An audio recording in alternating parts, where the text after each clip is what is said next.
नमस्कार दोस्तों, ओम नमः शिवाय। स्वागत है आप सभी का इस नए वीडियो में। ओम नमः शिवाय, जय श्री शिवाय, नमस्तुभ्यम, हर हर महादेव। उत्पन्ना एकादशी अर्थात 26 नवंबर को हम सभी की यह एकादशी पड़ती है, उत्पन्ना एकादशी। और यह मार्गशीर्ष महीने की उत्पन्ना एकादशी बहुत ही ज़्यादा विशेष, महत्वपूर्ण और बेहद ही शुभ होती है हम सभी के लिए।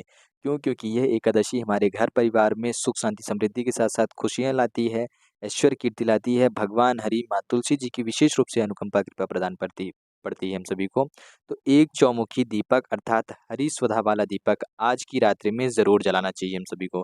संपूर्ण विधि, संपूर्ण जानकारी जानेंगे और समझेंगे पूज्य गुरुदेव जी की ही आदेशाए अनुसार संपूर्ण बातों की चर्चा करेंगे इस वीडियो के माध्यम से। तो चलिए आगे बढ़ते हैं और चर्चा को प्रारंभ करते हैं, इस उपाय विधि को प्रारंभ करते हैं। लेकिन आगे वीडियो में बढ़ने से पहले वीडियो को लाइक अवश्य रूप से करिएगा। और साथ ही साथ यदि आप हमारे चैनल पर नए हैं या फिर आप हमारी आवाज़ पहली बार सुन रहे हैं और वीडियो को आपने अभी तक लाइक नहीं करा और चैनल को सब्सक्राइब नहीं करा है, वीडियो को लाइक और चैनल को सब्सक्राइब ज़रूर रूप से करें ताकि आपके पास भी वीडियो जल्द से जल्द पहुँचे। अभी आप सभी को क्या दिख रहा है? हथेली पर यहाँ पर आटे के कुछ दीपक दिख रहे हैं। जैसे कि आप देख पा रहे होंगे, जो हमारे घर की माताजी हैं, उनके पास उन्होंने कुछ अलग-अलग प्रकार के दीपक बनाए थे। ठीक, कैसे? 2 आपको गोल दिख रहे होंगे, एक ये थोड़ा-सा पतला है, इससे थोड़ा-सा मोटा। फिर ये 5 से 6 मुखी है, ठीक है? 1, 2, 3, 4, 5, 6 यानी कि 6 मुख हैं इस दीपक के। और ये देख सकते होंगे आप कि इसके दीपक के 4 मुख हैं, ठीक है? तो आप किसी भी आकार में आटे का दीपक मढ़ सकते हैं। गेहूँ का जो है आटा होना चाहिए और उसी का दीपक आप मढ़ेंगे, बिना नमक का आटा लेंगे।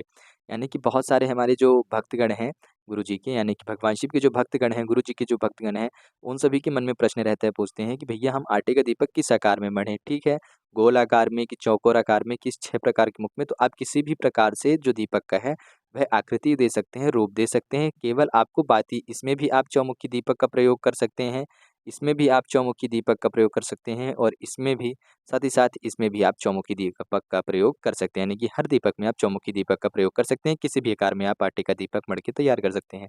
तो आप सभी ने आटे का दीपक मढ़ के तैयार कर लेना है एक, और उसमें 2 बातियाँ रखेंगे। ध्यान दीजिएगा, केवल 2 बाती रखेंगे। कुछ लोग क्या करते हैं, चौमुखी दीपक का तात्पर्य क्या समझते हैं कि 1, 2, 3, 4 इस प्रकार से फिर 4 बातियाँ रखते हैं और उनको प्रज्वलित करते हैं। नहीं, 2 बाती ही रखी जाती हैं। एक ये हो गई और एक ये हो गई। आप देख सकते हैं कि ये 2 बाती क्रॉस के फॉर्म में रखी हैं, यानी कि क्रॉस में रखी गई हैं, एक दोनों एक-दूसरे को काटते हुए।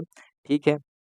और ये 4 मुख रंग निकल रहे हैं, यानी कि चौमुखी दीपक तैयार हो गए। इस प्रकार से आप सभी चौमुखी दीपक तैयार करेंगे और इस दीपक में आपको घी का ही प्रयोग करना है। इस बात का विशेष रूप से ध्यान दीजिएगा, याद रखिएगा कि घी का दीपक करते हुए यह चौमुखी दीपक आप सभी का तैयार रहेगा। तो तैयार कर लिया है और यह कार्य जो है आप एकादशी तिथि पर रात्रि के समय पर कर रहे हैं, अर्थात प्रदोष काल के समय के बाद। हम सभी को एकादशी तिथि पर एक दीपक अवश्य रूप से आटे का दीपक अपनी तुलसी जी के लिए अवश्य रूप से प्रज्वलित करना चाहिए और यह दीपक हमारे घर में सुख, शांति, समृद्धि के साथ-साथ धन, कीर्ति, ऐश्वर्य, पूर्ति की भी परिपूर्णता करता है। तो दीपक तैयार कर लेंगे, अब इसको हम सभी प्रज्वलित करके कहाँ पे रखेंगे? प्रदोष काल के समय तो हमने जान लिया है। तो या तो हम अपने घर में ही करेंगे, तो भगवान वासुदेव जी की जो प्रतिमा है, मूर्ति है, फोटो है, उसके समक्ष रख सकते हैं दीपक प्रज्वलित करके संध्या समय में ओम नमो भगवते वासुदेवाय का जाप करते हुए, या फिर हमारे घर में हमने किसी भी गमले में माता तुलसी जी के पौधे को, वृक्ष को अर्पण कर रखा है, जला लगा करके रखा है और उनकी पूजा अर्चना करते हैं, तो हम उस गमले के पास करेंगे। परंतु तुलसी जी के गमले को हम स्पर्श नहीं करेंगे, इस बात का विशेष रूप से ध्यान दीजिएगा, क्योंकि एकादशी तिथि पर माँ तुलसी भगवान हरि के चरणों पर अपनी सेवा समर्पित करने में व्यस्त रहती हैं। और जिस समय पर यदि हम माता तुलसी को स्पर्श करते हैं, यानी कि कहीं न कहीं हम उनकी पूजा विधि में भंग डालते हैं, उनको हम यानी कि परेशान करते हैं, यानी कि उनकी पूजा में भंग करते हैं, जिससे कि माँ तुलसी नाराज़ होती हैं और ऐसा करना बिल्कुल भी गलत होता है, जिससे कि हमें कहीं न कहीं पाप लगता है। तो हम बिना स्पर्श किए हुए ही हम माता रानी जी को भी याद करते हैं, माँ तुलसी को अर्थात हम याद करते हैं और माँ भगवान वासुदेव को भी याद करते हैं। तो अब या तो आप भगवान वासुदेव के समक्ष इसको समर्पित करोगे या माता तुलसी जी के समक्ष। परंतु जो दीपक है वह एकादशी पर ऐसे ही खुला दीपक नहीं समर्पित किया जाता है, ये सदैव याद रखिएगा। तो आप दीपक के नीचे कुछ भी अनाज के रूप में कुछ भी रख सकते हो, चावल रख सकते हो, गेहूँ रख सकते हो, दाल रख सकते हो, उड़द की दाल, मूँग की दाल, जवार कुछ भी रख सकते हैं। और साथ ही साथ यदि आप चाहते हो हमारे घर में सुख शांति समृद्धि के साथ-साथ जो हमारे घर में क्लेश है, जो परेशानियाँ हैं, जो कष्ट हैं, जो बाधाएँ हैं, वह दूर हो, कुछ न कुछ नई-नई परेशानियाँ आती रहती हैं, भगवान हरि और माता तुलसी की कृपा से, तो आपको कुछ चावल के दाने इस दीपक के अंदर भी डाल देने चाहिए। काले तिल के दाने डालते हैं तो और भी ज़्यादा अच्छा है, आपके ऊपर से शनि दोष दूर होगा और मंगल दोष भी दूर होगा। तो ये छोटा-सा उपाय ज़रूर रूप से करिएगा। एकादशी तिथि पर रात्रि के समय पे प्रत्येक व्यक्ति को अपने घर में एक चौमुखी दीपक प्रज्वलित करना चाहिए घी का, और माता तुलसी या भगवान हरि के समक्ष अवश्य रूप से अर्पण करना चाहिए। यह तो हो गया हमारा पहला कार्य। बात करते हैं हम अपने दूसरे कार्य की, दूसरे उपाय की। देखिए, हमारे घर में बहुत ज़्यादा कलेश हो रहा है, बहुत ज़्यादा लड़ाई हो रही है, बहुत ज़्यादा झगड़े हो रहे हैं, कहीं न कहीं कुछ न कुछ परेशानियाँ बनी रहती हैं। ठीक है? तो इसका कारण क्या होता है कि यदि कोई भी जो हमारे घर का मुखिया व्यक्ति होता है, जिसकी वजह से हमारे घर की आर्थिक जो स्थिति होती है, प्रबलता रहती है, वह चलती है।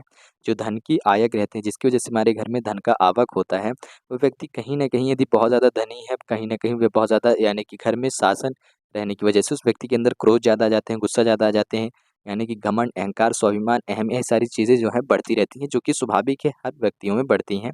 ठीक इस वजह से कहीं न कहीं उसके गुस्से और क्रोध की वजह से बाकी जो दूसरे व्यक्तिजन हैं, उनको नापसंद करने लगते हैं और जिस वजह से हमारे घर में लड़ाई झगड़े, कलेश होते हैं। तो ऐसी समस्याएँ ना हो, व्यक्ति के अंदर कितनी भी सफलता प्राप्त कर ले, यानी कि उसके अंदर शीतलता, शांति हो, उसके अंदर प्रेम स्वभाव का उत्पन्न रहे, उसके अंदर नवीनता हो, उसके अंदर सरलता हो, क्रोध, गुस्सा, चिड़चिड़ापन, अहंकार, अहम जैसी जो बुरी चीज़ें हैं, बुरी आदतें हैं, यह सारी चीज़ें उसके अंदर ना वास करें। जब हमारे घर में माता लक्ष्मी की कृपा होती है, यानी कि हमारे घर में बहुत ज़्यादा सुख शांति आती है, तो वह बहुत दिन तक टिक नहीं पाती हैं।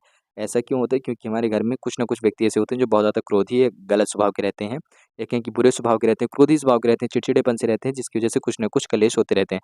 तो एक छोटा-सा कार्य करना चाहिए, जब एकादशी तिथि हो या मंगलवार का दिन हो, तो ये कार्य ज़रूर करें। क्या करेंगे? लाल चंदन, शहद 2 चीज़ें लेंगे। लाल चंदन का पाउडर और शहद लीजिएगा। लाल चंदन को हल्का सा जल मिला कर के घोल करके लेपन तैयार कर लें। 1 लोटा शुद्ध जल लें। शिव जी के मंदिर पहुँचे। शिव जी के मंदिर पहुँच कर के सबसे पहले शिव जी को जल समर्पित करें। ओम नमः शिवाय, श्री शिवाय नमस्तुभ्यम का जाप करते हुए जल समर्पित करिएगा। ठीक है? सुबह से लेकर के शाम तक में, शाम को कर रहे हैं और जल समर्पित करने की अनुमति नहीं है, यदि मंदिर में कर रहे हैं, तो केवल इन 2 चंदनों का प्रयोग करिएगा, जल मत करिएगा, इसके आगे बढ़ जाइए। ठीक है? कर दिया। अब इसके बाद आप क्या करेंगे कि जो आपके पास शहद है, तो आप सबसे पहले शहद लगाओगे कहाँ? माता जगत जननी जी के हस्तकमल वाले स्थान पे। यहाँ पर आप शहद लगाओगे, आपके घर परिवार से हर प्रकार से जो ऊर्जा है, नई शक्ति, नई ऊर्जा, तेज, मान, सम्मान, यश, प्रतिष्ठा की पूर्ति होती है। ठीक, शहद लगा दिया। इसके बाद जो आपके पास लाल चंदन है, इसी शहद के ऊपर आप लाल चंदन भी लगाओगे। ओम नमः शिवाय, श्री शिवाय नमस्तुभ्यम का याद करते हुए और ओम महागौरी नमः या माता पार्वती जी का कोई सा भी नाम लेते हुए लाल चंदन समर्पित करेंगे। तो यह भी आप सभी के जीवन में हर प्रकार की जो बुरी शक्ति है, नकारात्मक शक्ति हैं, उनको दूर करता है और जो आपके घर से अवारण शक्तियाँ हैं, यानी कि जिनकी वजह से आपके घर में अकारण कलेश होता है, ऐसी जो परेशानियाँ हैं, वह भी दूर होती हैं। तो आप लगाओगे, उसके बाद भगवान शिव को, माता पार्वती को, भगवान गणेश को, भगवान कार्तिकेय और माता अशोक सुंदरी जी को प्रणाम करोगे, मन ही मन याद करोगे, उनसे भी प्रार्थना करोगे और उसके बाद आप इन्हें प्रणाम करके दंडवत प्रणाम करते हैं। यदि पुरुष हैं तो अच्छी बात है, महिलाएँ हैं तो केवल माथा टेकेंगी और उसके बाद प्रणाम करके आप घर चले जाएँगे, तो आप देखेंगे कि आपके घर परिवार में, यानी कि धीरे-धीरे आप देखेंगे जो कलेश जैसी समस्याएँ हैं, जो आपके घर में लड़ाई झगड़े की माहौल को ज़्यादा बढ़ावा दे रही थी, ये सारी समस्याएँ आपके घर से समाप्त होती हैं, यानी कि कलेश जैसी हर प्रकार की समस्याएँ समाप्त होती हैं। तो छोटा-सा कार्य, छोटे से विधि, छोटा-सा उपाय ज़रूर रूप से करा करें। जब भी आपको लगे कि हमारे घर में बहुत ज़्यादा क्रोध, अहंकार, चिड़चिड़ापन ऐसे स्वभाव आ गए हैं, व्यक्तियों के अंदर बहुत ज़्यादा गुस्सा आ चुका है, क्रोध आ चुका है, बहुत ज़्यादा चिड़चिड़ापन आ चुका है, तो लाल चंदन और शहद का लेपन करें। सबसे पहले शहद का लेपन करें, उसके बाद लाल चंदन का लेपन करें और माता पार्वती जी से प्रार्थना अर्चना करें कि जिस प्रकार से आप अपने घर परिवार को, भगवान शिव जी के परिवार को एकाग्रचित्त करके आपने रखा है, बहुत ही सँभाल करके रखा है और बहुत ही अच्छे से आप चलाते हैं, ठीक उसी प्रकार से आपकी कृपा से हमारा भी घर परिवार सुखी, शांति, समृद्ध रहे। आपकी अनुकंपा कृपा बनी रहे माता रानी। इस प्रकार से आप सभी को प्रार्थना अर्चना अवश्य रूप से करनी चाहिए। एकादशी हो तो भी कर सकते हैं और यदि मंगलवार का दिन हो तो भी कर सकते हैं। तो मंगलवार को ही हम सभी की इस बार एकादशी पड़ रही, उत्पन्ना एकादशी, तो ज़रूर रूप से करिएगा। बात करते हैं हम अपने अगले अंतिम उपाय की। यदि हम सभी की कोई इच्छा है जो कि बहुत समय से परिपूर्ण नहीं हो रही और उस इच्छा को परिपूर्ण करना चाह रहे हैं, चाहते हैं कि हम सभी की वह इच्छा परिपूर्ण हो, तो हम सभी को एक छोटा-सा उपाय ज़रूर रूप से करना चाहिए। अपनी इच्छाओं को परिपूर्ण करने के लिए या फिर अपने किसी भी विशेष कार्य को परिपूर्ण करने के लिए छोटा उपाय बहुत ही सुंदर रहेगा। क्या करेंगे?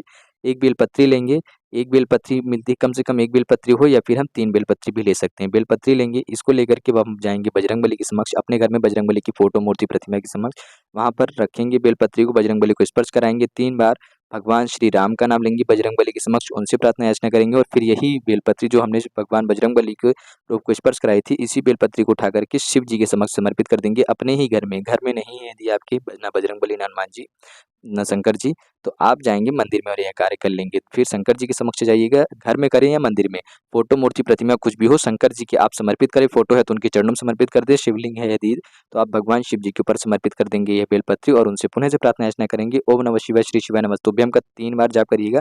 अंत में आशुतोष महादेव जी का नाम लेंगे। क्या नाम लेंगे? आशुतोष महादेव जी का नाम लेकर के आप अपनी प्रार्थना याचना करेंगे। आपकी जो भी इच्छा है वह परिपूर्ण होगी, आपके कार्य परिपूर्ण होंगे और आप जिस भी कार्य को करना चाहते हैं, किसी भी शुभ काम को करने के लिए प्रारंभ करना चाहते हैं, किस प्रकार से भगवान को प्रार्थना करके उनके आशीर्वाद को लेकर के उस कार्य को प्रारंभ करें ताकि वह कार्य अच्छे से परिपूर्ण हो, सफलता रूप से परिपूर्ण हो और उसका फल भी प्राप्त हो, तो आपको बजरंगबली और महादेव जी को याद करते हुए छोटा-सा कार्य अवश्य रूप से करना चाहिए।